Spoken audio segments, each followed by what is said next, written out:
अरे सर अभी तो हमारे एग्जाम में बहुत टाइम है, अभी तो जनवरी 25 का एग्जाम होना भी बाकी है, तो हमारा जून 25 का एग्जाम होने में तो बहुत टाइम है। बेटा ये सोचते सोचते कब आपका अटेम्प्ट आ जाएगा और आपको पता भी नहीं लगेगा, क्योंकि समय जो है ना वो हाथ से रेत की तरह निकले जा रहा है और आप बिल्कुल सीरियस नहीं हो रहे हैं। तो जी हाँ, आज हम बात करने वाले हैं जून 2025 स्टूडेंट की जो सीए फाउंडेशन का अटेम्प्ट देने वाले हैं। तो आपको पता है लगभग आखिरी के 6 महीने हमारे पास बचे हैं और अब इन 6 महीने के अंदर हमारा क्या स्टडी प्लान होना चाहिए, किस तरीके से हमें स्टडी करनी है, तो ताकि जो हमारा सपना है ना वो 350 प्लस वाला वो पूरा कर पाए। और जी हाँ, आप पूरा कर सकते हैं।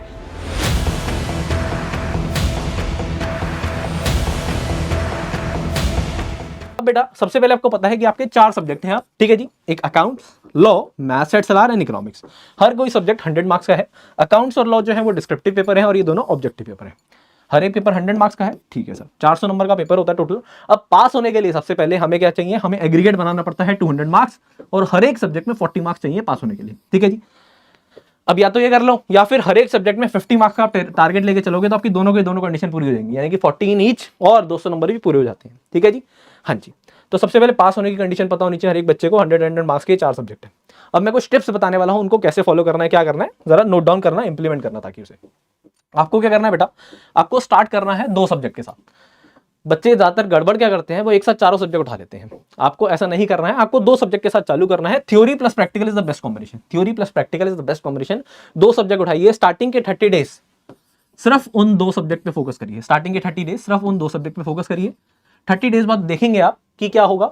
2 सब्जेक्ट में से एक सब्जेक्ट आराम से आपका 60-70% हो गया होगा और दूसरा सब्जेक्ट के अंदर धीरे धीरे आपको कमांड लगेगी। तो 30 डेज बाद आप तीसरा सब्जेक्ट चालू करेंगे, बट तब भी एक दिन में 2 सब्जेक्ट ही पढ़ने हैं। अब यहाँ पर 2 तरीके से बच्चे निकल के आते हैं, 2 कैटेगरी अगर मैं देखूं तो। एक वो जो इस समय 12th के साथ अपनी सीए फाउंडेशन निकालना चाह रहे हैं, एक वो जो सिर्फ और सिर्फ सीए फाउंडेशन कर रहे हैं या फिर बीकॉम कर रहे हैं साथ साथ, बट वो ओपन से है तो उसकी ज्यादा टेंशन नहीं है। अब जो स्कूल के साथ कर रहे हैं अपनी, उसको कैसे करना है, तो बेटा उठाने तो आपको भी 2 ही सब्जेक्ट हैं और आपको बस ये करना है कि कंसिस्टेंसी बना के रखनी है कि मैं 5 to 7 आवर्स अपने सीए फाउंडेशन के नहीं निकाल पाऊं, तो इट इज द बेस्ट। अगर आप 5 से 7 घंटे कंसिस्टेंसी के साथ फोकस वाले निकाल रहे हो ना, तो 12th के साथ भी आप जून 2024 निकाल पाओगे। कोई टेंशन, कोई दिक्कत, कोई परेशानी नहीं आने वाली है। अब जो 12th के साथ कर रहे हैं, तो 12th के साथ कर रहे हो बेटा, अगर आपके पास कॉमर्स विद मैथ्स है तो आपको 2 सब्जेक्ट कौन से लेने हैं, आपको लेना है एक तो अकाउंट्स लेना ही लेना है, ठीक है जी। दूसरा सब्जेक्ट आप ले सकते हैं इकोनॉमिक्स, ठीक है जी। एक प्रैक्टिकल हो गया, एक थ्योरी हो गया, अकाउंट्स इकोनॉमिक्स। और कॉमर्स बैकग्राउंड हो तो इकोनॉमिक्स भी पढ़ रहे हो, अकाउंट्स भी पढ़ रहे हो, तो जो आपका सेम है, जो चीजें सेम है उसको आपको रिवाइज करना है। सिर्फ और सिर्फ सीए फाउंडेशन का मटेरियल देखना है उससे, और वो चीजें पक्की हो जाएंगी। जो चीजें नहीं है उन्हें आपको पढ़ना है उन 5 से 7 घंटे के अंदर।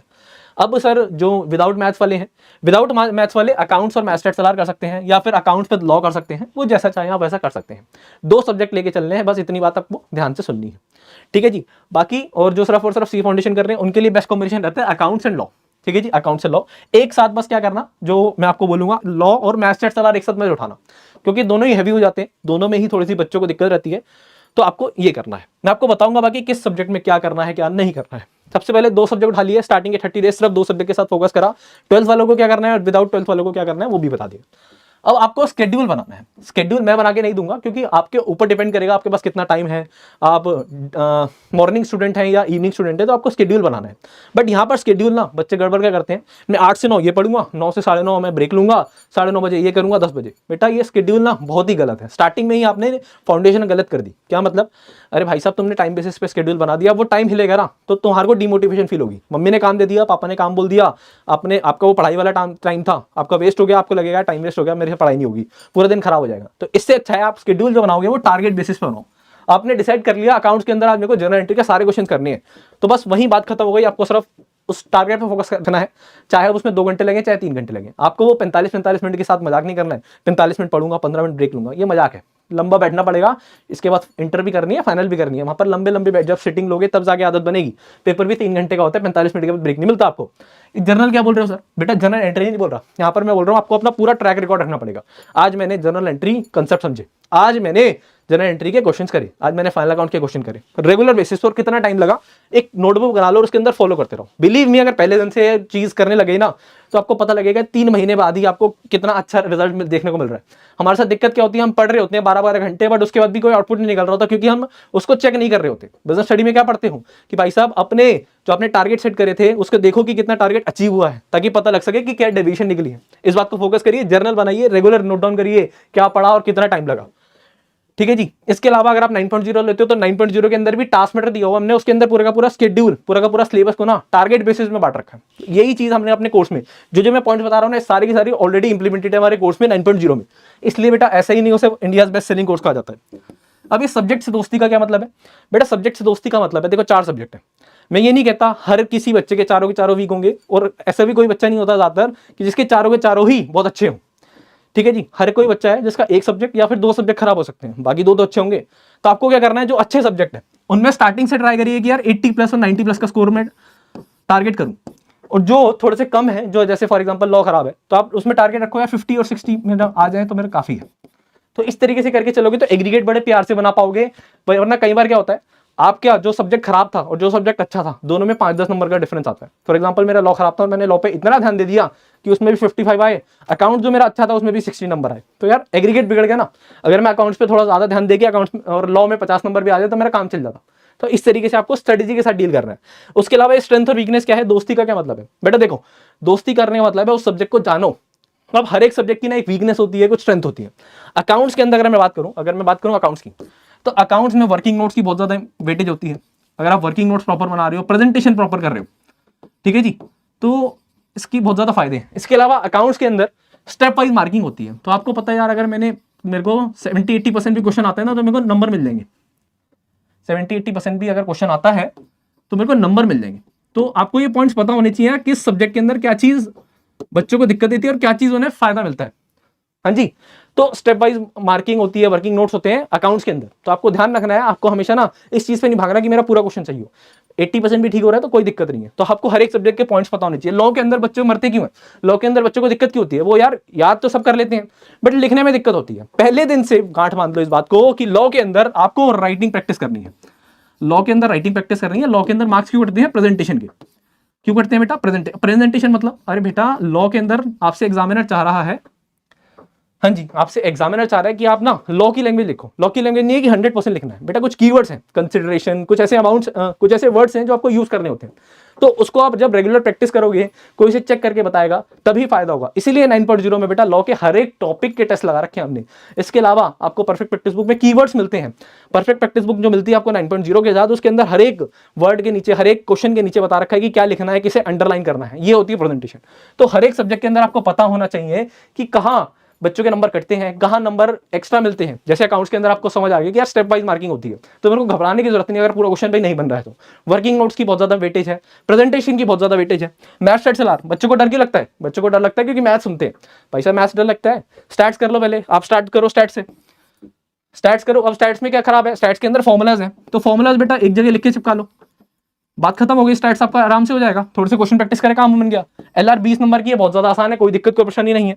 उसके बाद मैथ्स के अंदर अगर मैं बात करूं तो आपका रेशियो, प्रोपोर्शन, डाइसिस, लॉगरिथम और टाइम वैल्यू ऑफ मनी ही आपकी वेटेज रखता है 40% की, 40 to 50%, यानी कि 40 नंबर में से 20 नंबर के तो टाइम वैल्यू ऑफ मनी और रेशियो, प्रोपोर्शन, डाइसिस, लॉगरिथम, यानी कि चैप्टर 1 और चैप्टर 4 आ जाएगा।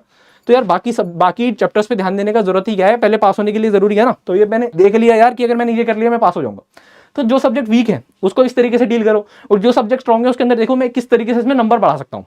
ऐसे इकोनॉमिक्स किसी की अच्छी होगी तो भाई उसे पूरा का पूरा पढ़ लो, नहीं है तो जो चैप्टर इंपॉर्टेंट लग रहे हैं उन्हें देख लो। तो ऐसे सब्जेक्ट से दोस्ती करने का मतलब है, बहुत ज्यादा इंपॉर्टेंट पॉइंट है, इस बात को समझ लो। वरना आप भी सिर्फ और सिर्फ गधों की तरह दौड़ते रहोगे रेस में और फिर हार जाओगे। तो घोड़ों की तरह एक स्ट्रेटेजी बनानी पड़ेगी, समझे? चलिए, what you have to do. अब आपको करना क्या होता है बेटा? बेसिकली सिर्फ ऐसा नहीं है कि आप सीधा सीधा बैठ गए पढ़ने और पढ़ रहे हो, पूरे पूरे दिन आप कंसेप्ट समझ रहे हो, ऐसा नहीं है। आपको पता होना चाहिए कि मेरे को करना क्या है। आपको बेटा कंसेप्ट समझने होता है सबसे पहले। अकाउंट्स हो, चाहे लॉ हो, चाहे मैथ्स सलाह हो, चाहे इकोबीसी का कुछ भी हो, चाहे इको हो, आपको क्या करना है? सबसे पहले कंसेप्ट समझने हैं। तो कंसेप्ट समझने का, उसके बाद क्वेश्चन प्रैक्टिस करनी होती है, उसके बाद टेस्ट देने होते हैं, रिवीजन करनी होती है टाइमली बेसिस पे। अब मैंने क्या करा है, आपके पूरे के पूरे 3 पार्ट्स में बांट दिए। First part is concept, second part is practice plus test, and third part is revision. 40% weightage होनी चाहिए आपकी। अगर आप 10 से 12 घंटे पढ़ रहे हो, जितने भी घंटे पढ़ रहे हो, 40% वेटेज जानी चाहिए कंसेप्ट को। यानी कि अगर मैं 10 घंटे पढ़ रहा हूं तो 4 घंटे से ज्यादा मैं कंसेप्ट नहीं पढ़ूंगा। अगर मैं इससे ज्यादा पढ़ रहा हूं ना तो मेरे सर के ऊपर से बाउंसर की तरह जा रहा है। उसके बाद प्रैक्टिस प्लस टेस्ट का मतलब क्या है बेटा? कंसेप्ट समझा, टीचर ने समझाया है, अभी आपने नहीं करा है, आपको कब दिमाग में पल्ले पड़ेगा वो? जब आप हाथ से क्वेश्चन प्रैक्टिस करोगे। तो उसके बाद क्वेश्चन प्रैक्टिस करनी है। ICA module, RTP MT, past exam is more than enough. इसी की बेस्ट क्लबिंग मिलती है आपको परफेक्ट प्रैक्टिस बुक में, जो आपके 9.0 के साथ मिलती है। तो आप प्रैक्टिस करेंगे वहां से। उसके बाद टेस्ट मिलेंगे, हर चैप्टर के चैप्टर वाइज टेस्ट दो। हमारे कोर्स में हर एक चैप्टर के मिनिमम 2 से 3 टेस्ट हैं, किसी किसी चैप्टर में जहां पर ज्यादा जरूरत है वहां पर 4-4, 5-5 टेस्ट भी हैं। तो हर चैप्टर के टेस्ट देने हैं और उसके बाद रिवीजन करनी है, रेगुलर बेसिस पे रिवीजन करनी है। वीक का कम से कम एक दिन आपका सिर्फ फुल्ली फोकस होना चाहिए रिवीजन पे, जहां पर आप पूरे हफ्ते में जो भी पढ़ रहे हैं उसको रिवाइज करेंगे सिर्फ और सिर्फ, कुछ भी नया नहीं पढ़ेंगे। ठीक है जी। इसके अलावा क्या बेटा, इसके अलावा you have to prepare your own notes. बच्चे सबसे बड़ी गलती क्या करते हैं, बहुत ज्यादा इंपॉर्टेंट पॉइंट है ये भी, देखो सारे पॉइंट ना एकदम A1 है। अगर आपने सारे पॉइंट्स को बिलीव मी 100% इंप्लीमेंट कर दिया, पास होने से कोई नहीं रोक सकता तुम्हें। अब बच्चे गड़बड़ क्या करते हैं, टीचर पढ़ा रहे हैं और वो आराम से सुन रहे हैं और कहते हैं यार फैकल्टीज को, टीचर्स को, सर आप ना ये नोट सेंड कर देना। कई बार बेटा भावनाओं में वो भी सेंड कर देंगे, बट जरा बात को समझो। आप अगर खुद से नोट्स बना रहे हो तो आपको ना वो साथ साथ वो सारी पूरी की पूरी एक तरह से, जब मैं आपको पढ़ा रहा हूँ फॉर एग्जांपल, तो पूरी की पूरी एक तरह से क्लिप रिकॉर्डिंग ना आपके दिमाग में जा रही है। जब आप उस नोट्स को खोलोगे ना, आपको पूरी की पूरी क्लास वहां पर दोहरा जाएगी, रिकैप्चुलेट कर पाओगे पूरी की पूरी क्लास को अगर आप नोट्स बना रहे हो। वहीं आपने वो प्रिंटेड फॉर्म में ले लिया किसी से, अपने दोस्त से ले लिया और उससे पढ़ रहे हो, तो वो बात नहीं बन पाएगी। तो नोट्स बनाना बहुत ज्यादा जरूरी है। देखो, एक नोट्स बनाना, क्वेश्चन प्रैक्टिस करना खुद से, चाहे आप टीचर ने सारे क्वेश्चन करा दिए उसके बाद खुद से क्वेश्चन 2-3 बार नहीं लगाओगे तब तक बात नहीं बनेगी। टेस्ट देना बहुत ज्यादा जरूरी है, रिवीजन करना बहुत ज्यादा जरूरी है। माना कि सिलेबस थोड़ा सा ज्यादा है, बट करना चीजें आसान है, क्योंकि अब ना सिलेबस ज्यादा है, तो सिलेबस ज्यादा होने की वजह से क्या होगा, बच्चे मात खाएंगे। आपको क्या करना है, आपको जो कर रहे हो उसे 100% तरीके से रिवीजन, नोट्स और टेस्ट पे ध्यान देना है, तो 100% चीजें हो पाएंगी। इसी वजह से बेटा 9.0 में इतने सारे टेस्ट दिए गए हैं और कोर्स को इतना ज्यादा स्मूथ कर दिया गया कि आपको एकदम बेटर एक्सपीरियंस मिले, मजा आए। हम कोर्स इसलिए आपको प्री रिकॉर्डेड में भी दे रहे हैं कि भाई साहब जिस बच्चे के पास टाइम नहीं है, जब आपका मन करे आप तब देखो। लाइव क्लास में दे रहे हैं कि भाई जिस बच्चे का शेड्यूल नहीं बनता वो लाइव क्लास में आ जाओ। टेस्ट दे रहे हैं आपको जो आप कभी भी दे सकते हैं और हमारी फैकल्टी आपको within 4 to 5 days check करके देंगी। डाउट्स आप कभी भी पूछ सकते हैं, 24 आवर्स में रिप्लाई मिलेगा। तो ये सारी की सारी क्वालिटीज 9.0 में मिलती हैं सिर्फ और सिर्फ इंडिया के बेस्ट सेलिंग कोर्स में। और ये 6 महीने के अंदर ये 5-6 पॉइंट इंप्लीमेंट कर दो और बिलीव मी निकाल पाएंगे। ऐसी ही अच्छी अच्छी वीडियोस देखने के लिए, ऐसी अच्छी सी इन्फॉर्मेशन जानने के लिए चैनल को सब्सक्राइब करिए, वीडियो को लाइक करिए और दोस्तों के साथ ज्यादा से ज्यादा शेयर करिए।